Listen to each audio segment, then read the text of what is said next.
Imagine standing before a woman you're deeply drawn to. Your heart races, your mind spins, and hesitation grips you. Unsure of what to say, you blurt out, "Whatever you want." That isn't courtesy. It's a trap. A sign of someone who doesn't yet know what he wants, who hasn't taken command of his own life. And no matter how handsome or wealthy you may be, that makes you forgettable. But there are two simple words, just two, that can turn everything around. They are not a charm, not a pickup technique.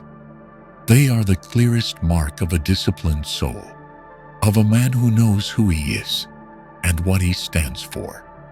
Those two words, I want. One, I want, the strongest inner declaration of a self-governed man. In a world where we're swept daily into a whirlwind of noise, others' expectations, social pressures, media-shaped ideals, knowing and stating what we truly want is a radical act. It's more than a phrase. It's a declaration of identity, of sovereignty over one's life, and of accountability for one's own choices. The phrase "I want" is not a sign of selfishness. On the contrary, it is a clear expression of self-awareness. The ability to understand oneself so deeply that external approval becomes irrelevant. When a man says "I want," he is declaring that he has thought, discerned, and decided. This is no easy feat, for reaching a true desire requires peeling through layers of inner conflict, habitual vagueness, and the fear of rejection. In Stoic philosophy, one core principle is to distinguish clearly between what is within our control and what is not. One's own desire is among the few things a person can fully choose. You cannot control how others respond, nor can you control their emotions, but you can absolutely govern what you pursue. Saying "I want" is the first step in drawing that boundary. A self-disciplined man doesn't say "I want" to command others. He says it to remind himself of his direction. It's like marking a destination on a map, so that no matter the storms or detours, he remembers where he's headed. Those who cannot state what they want often live in reaction, chasing comfort, reacting to situations, and swaying with fleeting emotions. Thus, when a man stands before someone and says, "I want to invite you to dinner this Friday," what matters is not the other person's response. What matters is that he spoke his choice, without evasion, without concealment, without denial. That is the act of a person who lives with purpose. If accepted, he isn't elated. If declined, he isn't crushed.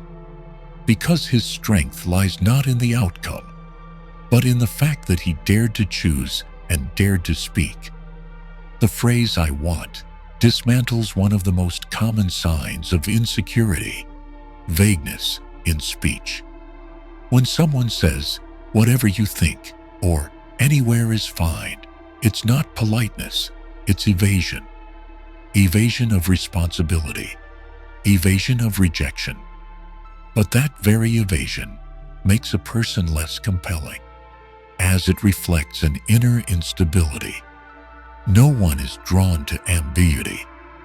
People are drawn to clarity, whether they agree or not. A person disciplined in thought and action will not hesitate to say "I fight," because he knows it harms no one. On the contrary, it lays the foundation for honest and effective communication.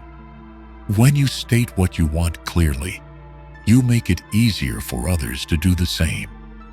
Candor builds trust, and from trust, relationships, whether personal or professional, become far more resilient.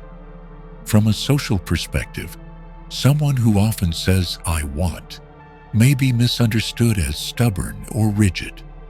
But if spoken calmly, without pressure or expectation that others must comply, it reveals a spirit of independence. Stoicism does not teach us to control others. It teaches us to govern ourselves, to hold steady to our inner values regardless of circumstance. In that sense, saying "I want" in the right way is a quintessential Stoic act, anchored in autonomy, free from attachment. It's worth emphasizing that "I want" need not be grand. Sometimes it's simply the desire to rest, to read a book, to be alone after a long day. Yet daring to speak it, whether to others or to oneself, is the first step toward maintaining mental well-being. One who cannot articulate his wants is often repressed, ill at ease, and sooner or later estranged from himself. Saying "I want" also ties to something crucial: responsibility. The moment you state what you want, you commit to acting on it. You no longer blame circumstances or others if it doesn't happen. You seek ways to make it real. Or if that's impossible, you accept the result without complaint. This is the mindset of personal responsibility, a value central to Stoic teaching. A man who cannot speak his wants is often swept into the choices of others. He follows the crowd, does what society says is right, and lives by standards set by someone else. But the man who dares to say "I want," even when it's different, even when it's unpopular, is the one who is truly alive. He lives from within, not by the pull of the outside. And though it may not look flashy, this is the deepest form of freedom. Ultimately, understand that "I want" is not a tool to obtain what you want. It's a tool to discover who you are in the process. When a man says "I want," he's not merely communicating. He is shaping his identity. And from that identity, every action that follows gains strength, coherence, and meaning. 2. A common mistake. When politeness becomes self-effacement in social relationships, especially between men and women, courtesy and politeness are encouraged. However, there's a thin line between genuine politeness and unconsciously diminishing oneself. When kindness is taken too far, without a clear sense of self, it stops being a virtue and becomes the very reason we lose our natural magnetism. Many men in conversations often say things like, "Anything's fine, you decide," "I don't know," or "whatever you think works." These phrases sound humble, accommodating, and respectful, but in truth, they reveal something deeper: a lack of confidence in decision-making and a fear of rejection or upsetting others. Behind this politeness lies avoidance, a reluctance to express one's own stance, and over time, this erodes one's value in the eyes of others. Stoic philosophy doesn't oppose kindness or listening, but it emphasizes one's self-mastery and living by inner values. When someone constantly avoids giving opinions under the guise of not imposing, it's not virtue. It's a sign of misdirection. A Stoic understands, if you don't define your own desires, you'll always be swept along by others' wishes and eventually lose yourself in relationships that seem ordinary. Failing to take a stand not only makes it hard for others to truly know you, it makes you fade from their awareness. In dating, a typical example is when a man is asked, "What do you want to eat?" and he replies, "Anything's fine." At first, this seems pleasant, but if it happens repeatedly, the other person will begin to see you as lacking direction, personality, or even the ability to lead in the simplest of contexts. This undermines attraction, no matter your good intentions. From a communication standpoint, constantly handing over decisions is a way of avoiding responsibility. In others' eyes, you're no longer assertive but passive, and that directly shapes how they evaluate you in both personal and professional relationships. True magnetism doesn't come from pleasing others, but from the presence of someone with boundaries, with intention, and the courage to take a stand. This kind of self-effacement in conversation isn't always due to lack of ability.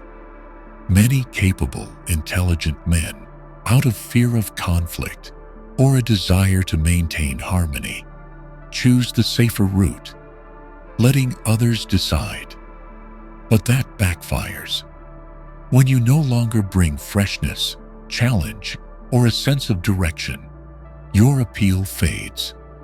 People start questioning your decisiveness, and the relationship becomes skewed and unbalanced. A common example is the man in a romantic relationship who lets his partner decide everything, from where to eat, when to meet, to weekend plans. At first, this may seem like care and attentiveness, but over time, it signals that he has no opinions of his own and makes no effort to shape shared experiences. And that's when attraction begins to dissolve. In broader social and professional contexts, this also happens. Those who don't express what they want, who avoid responsibility or fail to offer concrete suggestions, are often underestimated. Even with strong skills, they're seen as lacking resolve. Saying, "I'm not sure," or "whatever the group decides," no longer reflects humility. It signals a reluctance to stand up for what one believes is right. This runs counter to the spirit of Stoicism, where self-direction and agency are foundational. The Stoic doesn't seek to please everyone, but strives to live true to their own values. Clarity in thought and action not only shapes personal identity, it builds justice. When you express what you think and want, you not only define yourself, but you help others understand you, work with you, and respect you more. Many believe that making decisions may offend others, so they stay silent or let others choose.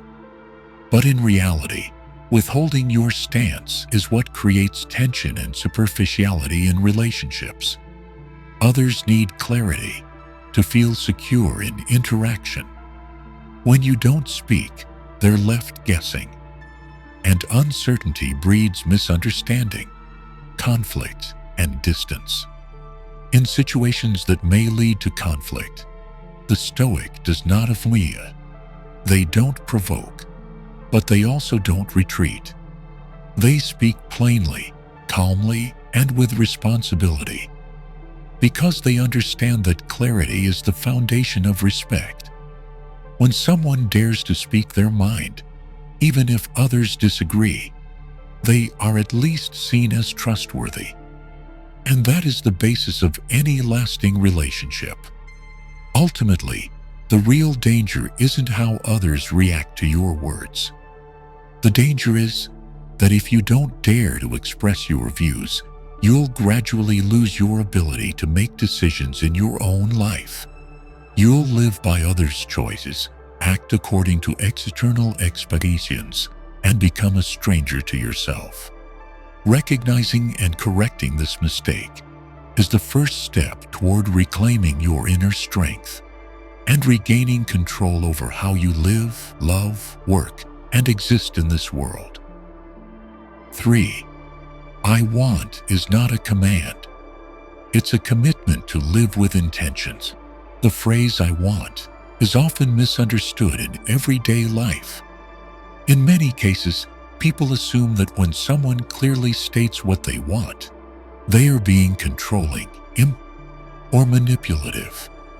Yet when viewed through the lens of Stoic philosophy, "I want" is not merely a request or demand. It is a declaration of direction, of personal responsibility, and of agency in one's actions. Stoicism teaches that while we cannot control others' reactions or behavior, we can control our own choices.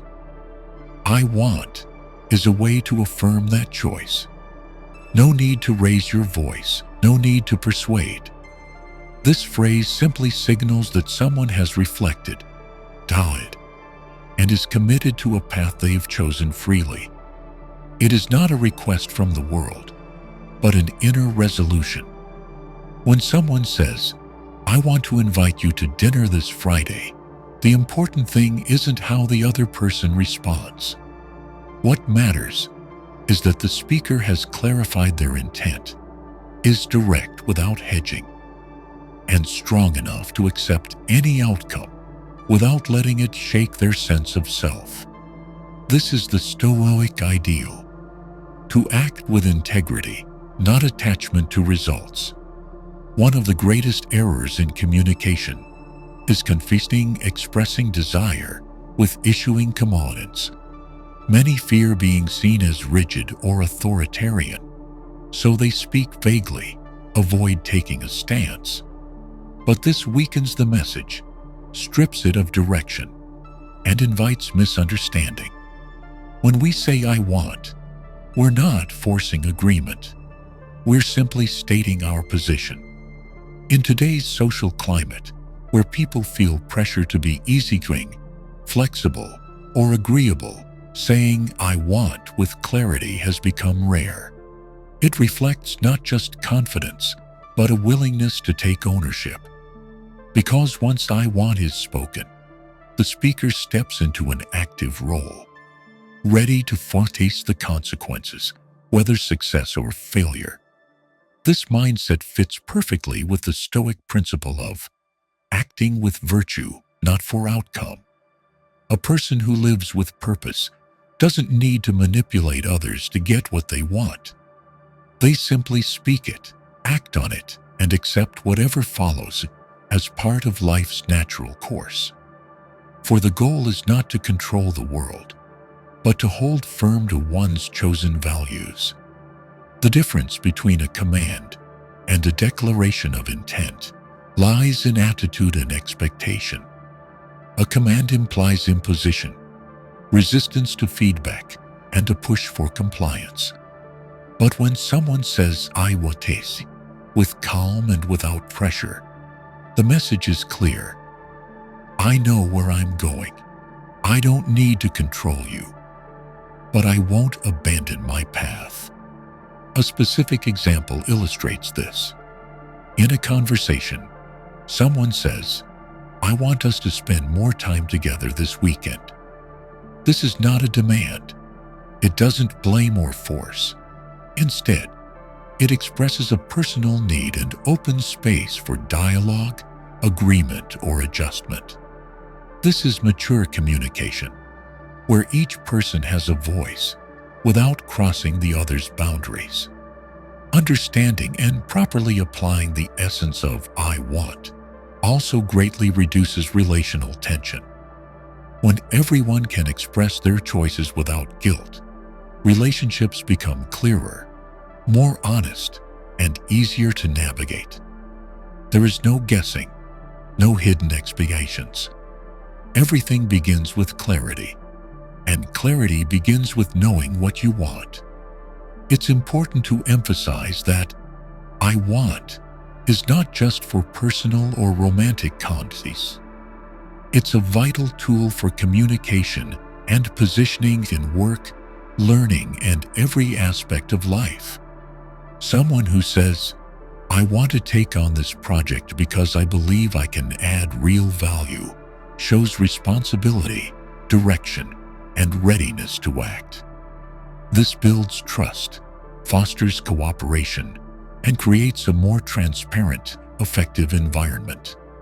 The consistency between what we say and what we do is the measure of personal integrity. And that begins with the courage to state clearly what we want. No need for force, no need for noise, just honesty, composure, and alignment. When someone knows what they want and is ready to take responsibility for it, they don't need to impose. Their strength comes from inner steadiness, not outward control. In a world where many are swept up in pleasing others or seeking external validation, living with direction and clarity of purpose is rare, but essential. I want is not a plea for approval. It's a commitment to one's self. I choose to live with purpose. I will follow my values, and I will not let circumstance, emotion, or others lead my life without my conscious consent. 4. Tone and attitude determine attraction, not words. In communication, the content of our words makes up only a small portion of the message we convey. Numerous studies in psychology and communication have shown that most of what the listener perceives comes from nonverbal cues. Tone, facial expression, eye contact, body language, and the overall presence of the speaker. This is especially true when applied to the phrase, "I want," a seemingly simple phrase that can carry many shades of meaning, depending entirely on how it is delivered. A person might say, "I want," with a trembling voice, lacking confidence, their tone dipping at the end, avoiding eye contact, and holding a closed posture. In that case, though the words are correct, the delivery sends an entirely different message: uncertainty, indecision, and a lack of conviction. On the other hand, the same phrase, spoken in a calm, firm tone, with steady eyes, open posture, upright stance, and steady breath, creates an impression of confidence, comfort, and reliability. What determines the impact is the consistency between what is said and how it is said. When someone says, "I want," but their body language shows hesitation, or their face reveals anxiety or implicit apology, the listener perceives an internal contradiction. That inconsistency weakens the message and leaves the other person with a sense of uncertainty. In many cases, it is precisely this lack of coherence that diminishes the natural force within a personal declaration. The ability to communicate clarity through tone and attitude is key to demonstrating self-command. Stoicism doesn't only stress emotional control. It requires mastery over external expression, so that steadiness is maintained regardless of the situation. When a person truly believes in what they say, that belief doesn't need to shout, doesn't require embellishment. It is conveyed unmistakably through every gesture, every breath, and every glance. In reality, what draws others in is the sense of groundedness someone carries. A person need not speak much, but if they show up with steadiness, calm, and presence, every word they say gains weight. Conversely, even with the most well-chosen words, if someone lacks internal stability, if there's a disconnect between inner state and outward expression, their message falls flat. A simple example is when a man says, "I want to see you again this weekend." If he speaks with hesitant eyes, slouched shoulders, leaning back, and a faltering voice, the listener is unlikely to feel drawn in or persuaded. But if the same words are spoken with measured pace, direct eye contact, a calm and even tone, with no hesitation or excess, the result is a clear, sincere, and persuasive invitation.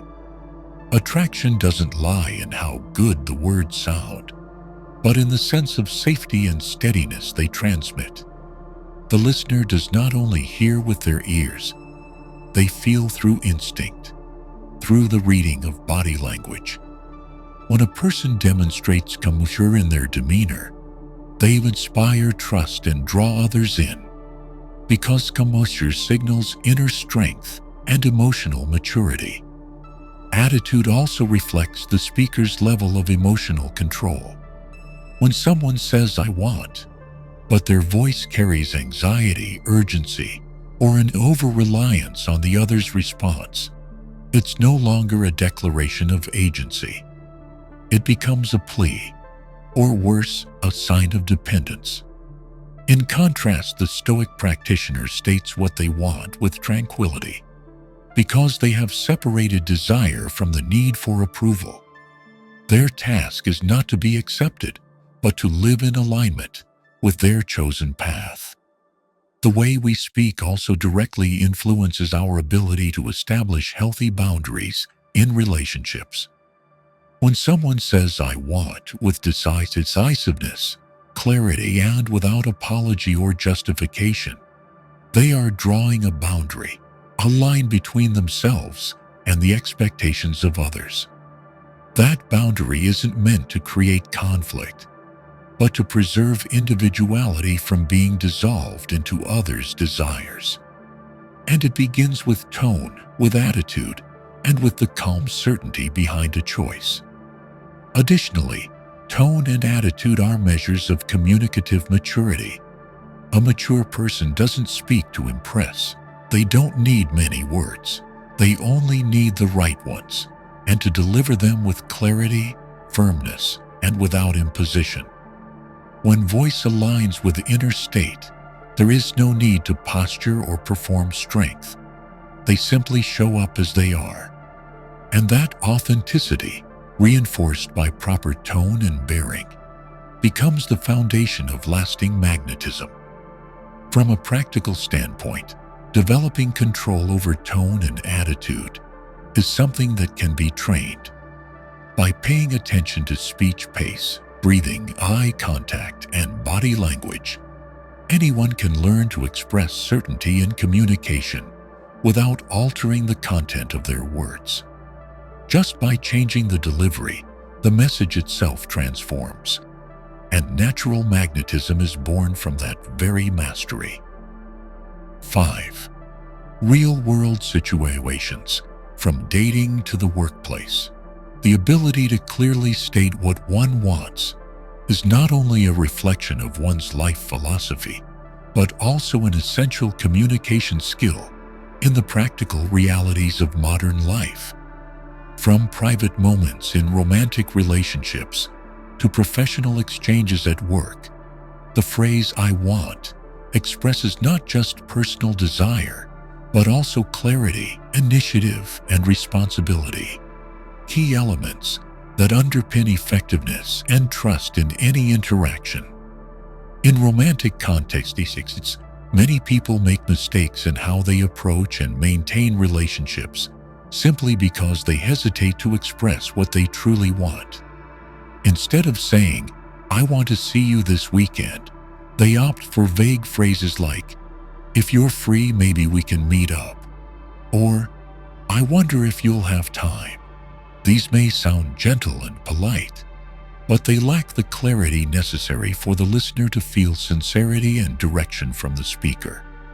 When someone says, "I want to take you to dinner this Friday," they are performing 3 important acts. First, they specify a clear time and interests. Second, they show they have prepared and thought things through.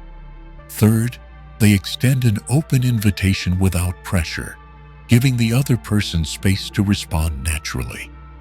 In emotional communication, this builds trust and signals that the speaker is actively creating a shared connection, not passively waiting for it. Similarly, in early stages of connection, direct language helps remove unnecessary psychological barriers. A simple phrase like, "I want to get to know you," carries no pressure.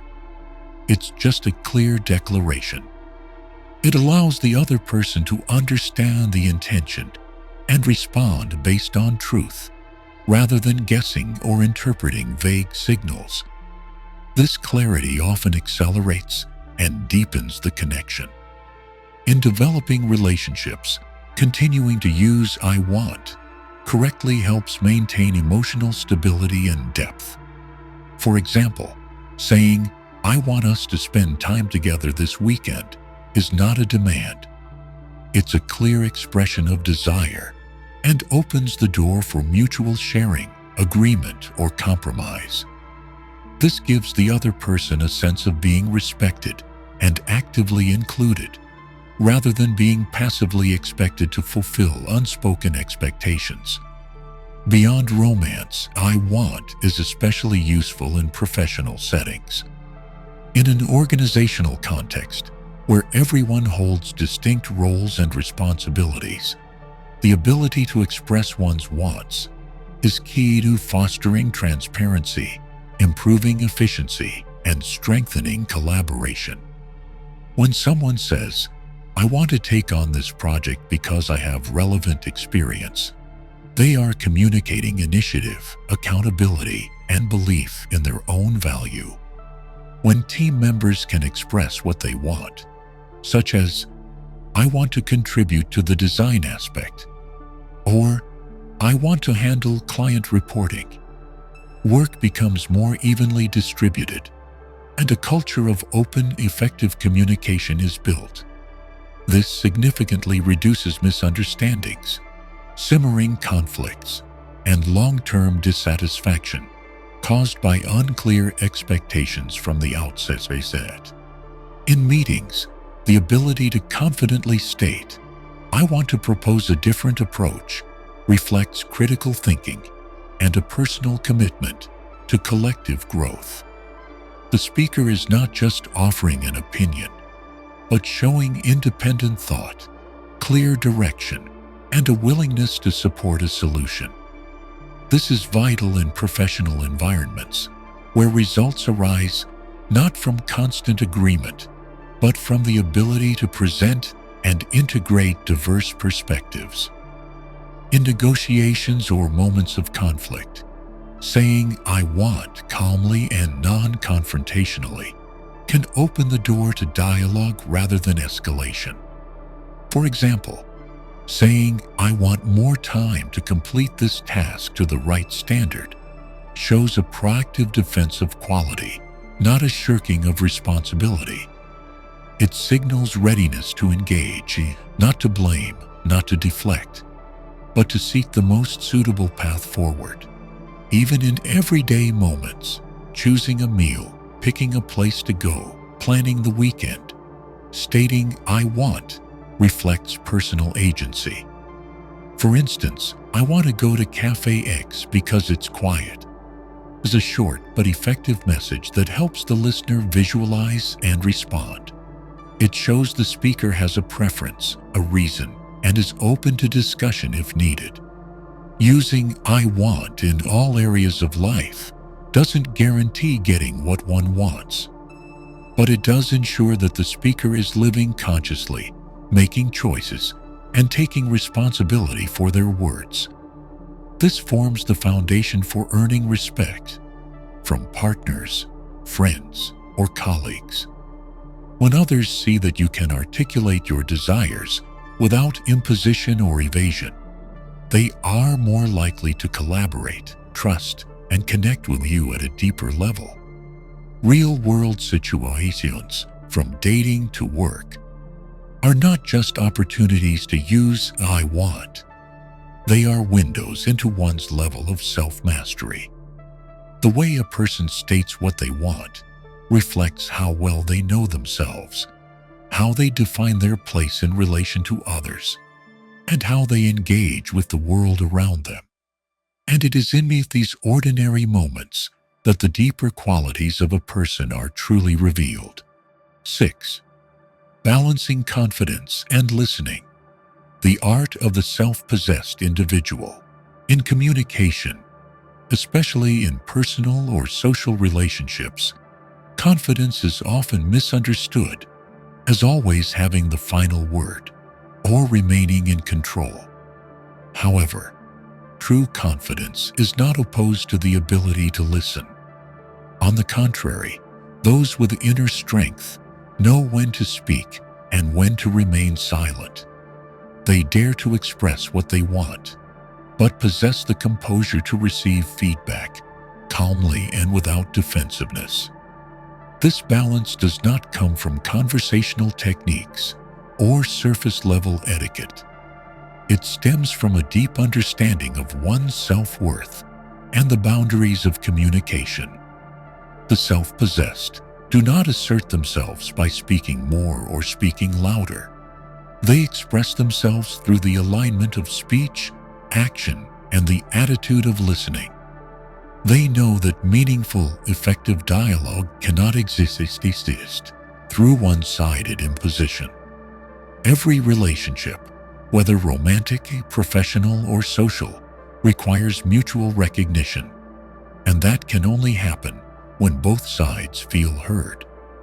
For example, when someone says, "I want to take you to dinner this Friday," they are expressing a personal desire clearly, without ambiguity. Yet if the other person replies that they already have poise, the self-possessed individual does not react with disappointment, nor do they try to pressure or persuade. Instead, they may simply respond, "I understand. How about Saturday?"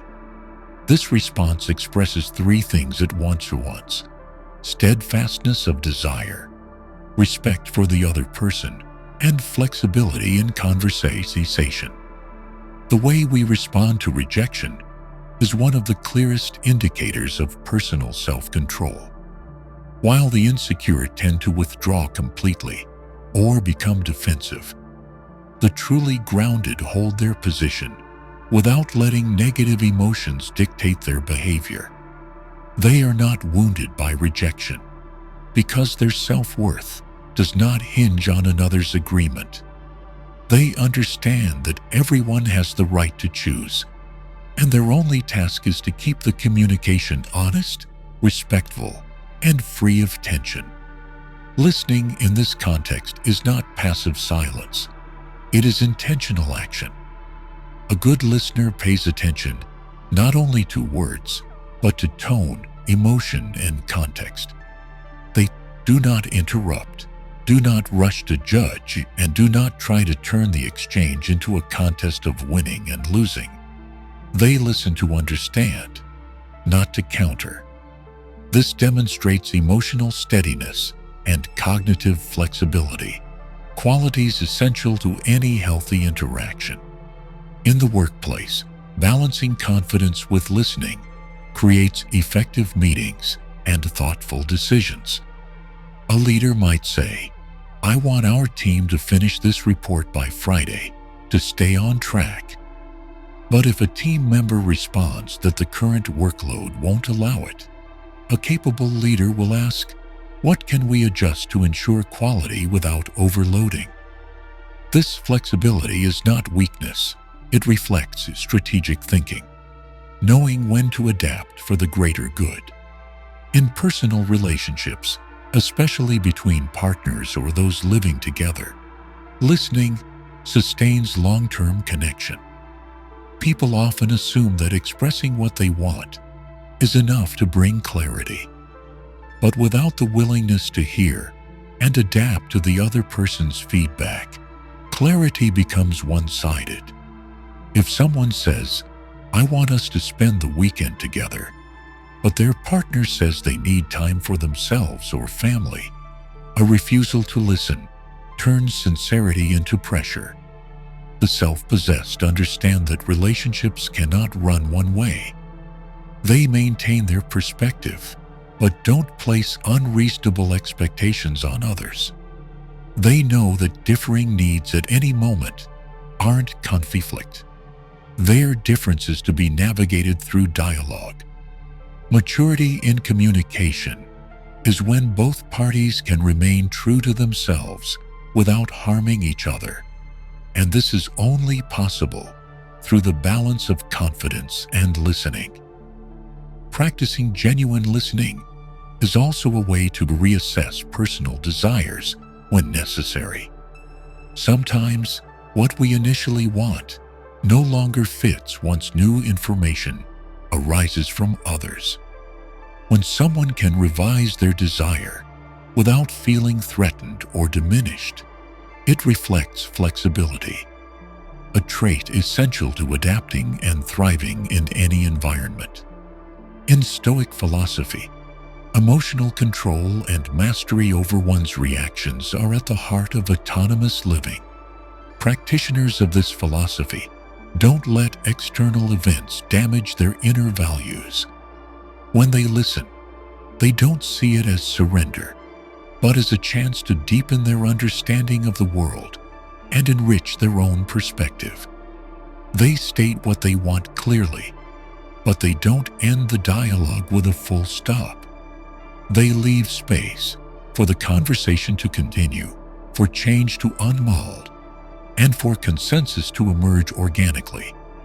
Ultimately, the art of the self-possessed is not about eloquence or sharp arguments. It lies in the ability to hold to one's values while still hearing the values of others. The balance of confidence and listening is the foundation of enduring relationships, effective work, and a stable inner life. This is a quality anyone can cultivate, and it begins by choosing to listen, not just with ears, but with the mindset of someone who lives with intention, unafraid of being changed by feedback, yet always open to understanding. 7. Practicing I want, a small discipline, a profound shift. In any personal growth journey, change does not begin with grand gestures, but with small habits practiced consistently. Saying, I want, though seemingly simple, is one such habit capable of bringing about profound transformation in awareness, communication, and one's way of life. By deliberately repeating this act, a person gradually cultivates inner clarity, a purposeful lifestyle, and greater communicative efficacy across all situations. The phrase I want, when used correctly, not only fosters clarity, but also strengthens decision-making ability. In many instances, people find themselves stuck in hesitation or delay, not due to lack of skill or knowledge, but because they've never built the habit of defining what they truly want. Saying I want is the first step in directing one's behavior and laying down a concrete track for action. Practice can begin with the smallest daily moments. Instead of saying, I guess I should go to the gym today, the practitioner says, I want to go to the gym today. This is not just a statement of action. It is a reinforcement of will. It turns vague intention into a concrete, actionable commitment.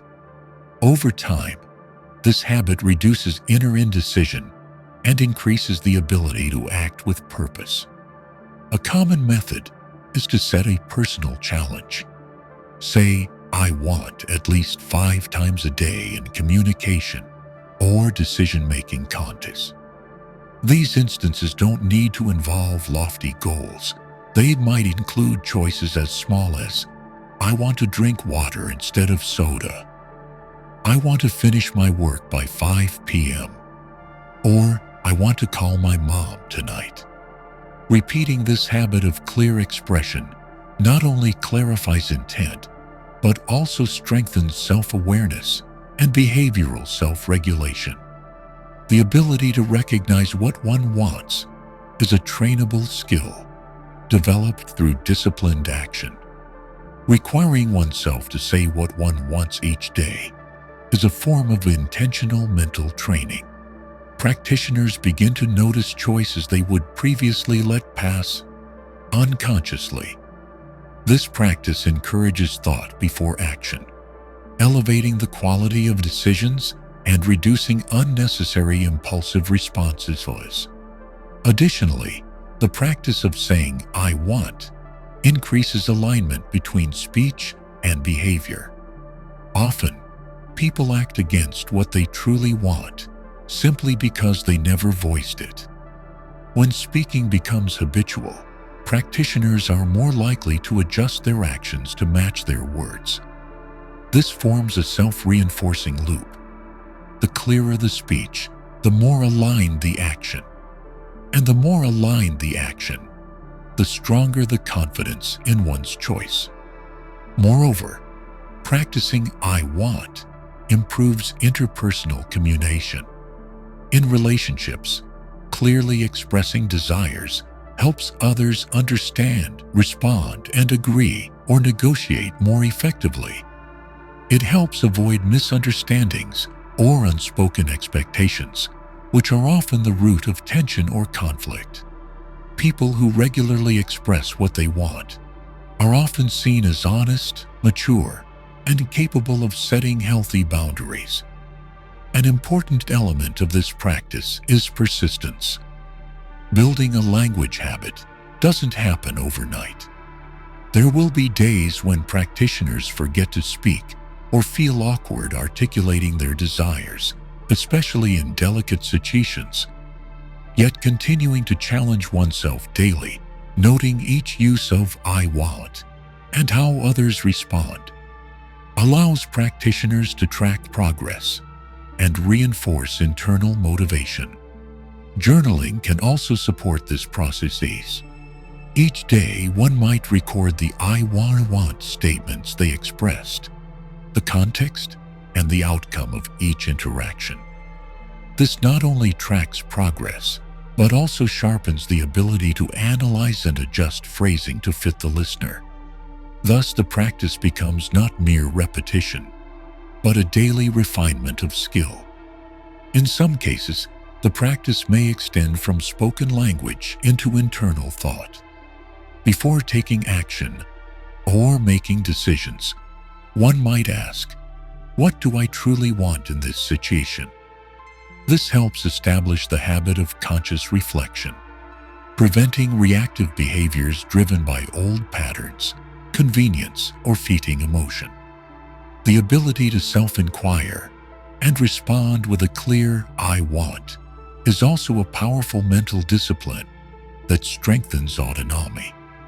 Finally, it must be understood that practicing "I want" does not guarantee the fulfillment of one's desires.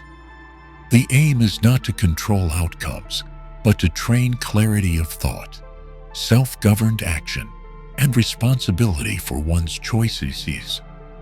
Outcomes may or may not follow, but the value lies in choosing to live with direction rather than reacting to circumstances. 8. I want. Not a seduction strategy, but a way of living with depth. The phrase "I want" is often referenced in male-female interactions as a tool to express confidence, attraction, and clarity in communication. However, if "I want" is reduced to a mere seduction strategy, the speaker falls into the trap of instrumentalizing speech, turning communication into manipulation rather than authentic connection.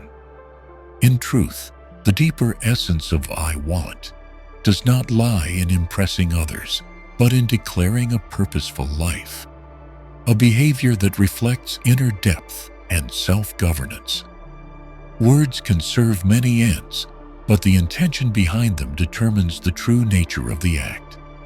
When someone says "I want" to persuade or attract, the focus shifts from inner integrity to external outcome. It ceases to be an act rooted in the self and becomes a tactic aimed at eliciting a specific response.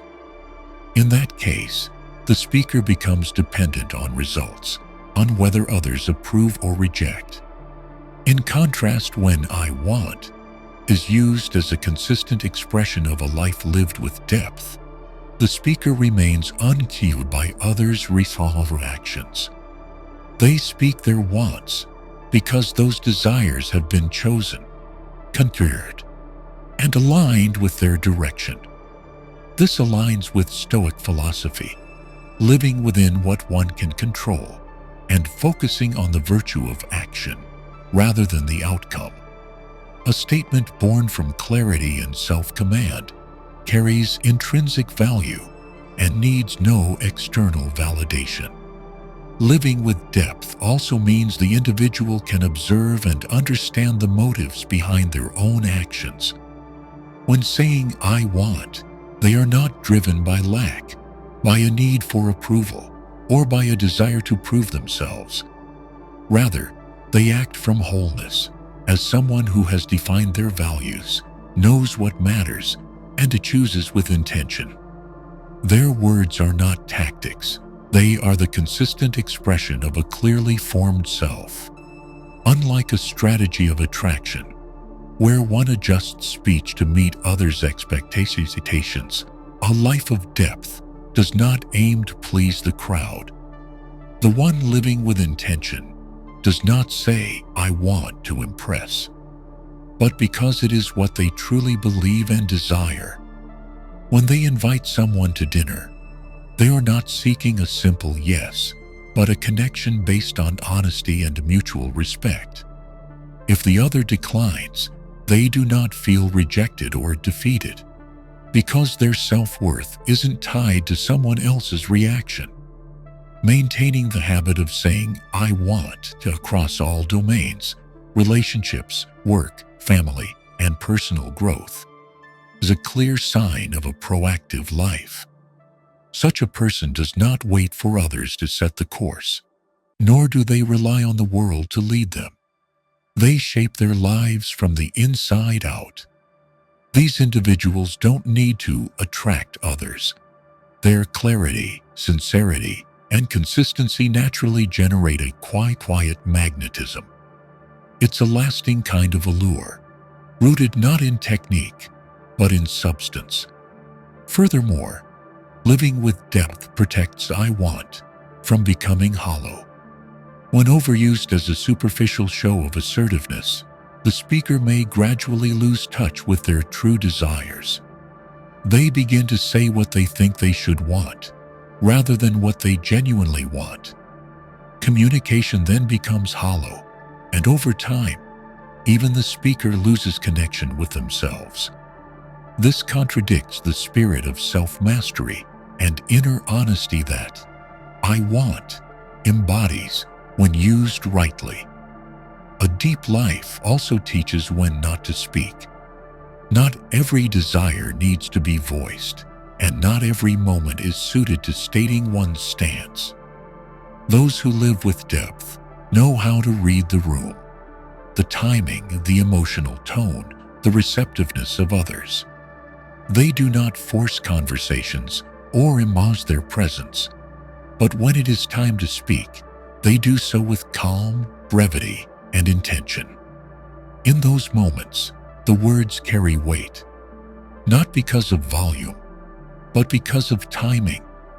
Consistently and honestly expressing what one wants is a practice that helps preserve inner integrity. People who cultivate this habit tend to act in alignment with their values and, as a result, build a coherent behavioral system that reduces inner conflict. Over time, this brings emotional stability, strengthens relationships, and enhances one's capacity to make decisions and take responsibility for their life. In short, "I want," when used as part of a life of depth, offers more than any short-term strategy for attraction ever could. It expresses personal desire, yes, but more importantly, it becomes a tool for cultivating autonomy, discipline, and honest connection with oneself and others. This cannot be achieved through tactics. It comes only from living in alignment with what one believes, chooses, and commits to, day by day. I used to believe that pleasing others was enough to sustain good relationships. But the longer I live, the more I realize no one truly respects someone who always says whatever works. We cannot expect others to listen if we ourselves don't dare to state clearly what we want. And that is why I began practicing the habit of saying "I want," not to control others, but to affirm to myself that I am living with intention. From small things like choosing a meal or planning the weekend, to bigger decisions at work, I ask myself, what do I truly want? Sometimes the answer surprises me. Sometimes I realize I've been acting merely to appease others. And when I finally began to say I want, I not only lived more honestly, I also saw others begin to respect me more. It wasn't easy at first. There were times I hesitated, afraid to disappoint someone. But the more I spoke, the more I felt I had a spine. Not in the physical sense, but a moral one. And I believe that if each day we can say just one thing we truly want, that alone is a meaningful step toward self-mastery, toward living by our own compass, rather than being pulled by emotions, circumstances, or external expectations. If this message awakens something in you, please like, subscribe, and turn on notifications so you don't miss future content. The journey to becoming your best self doesn't begin by persuading others. It begins the moment you dare to live honestly with your own choice, even if it's just 2 words: I want. See you in the next video.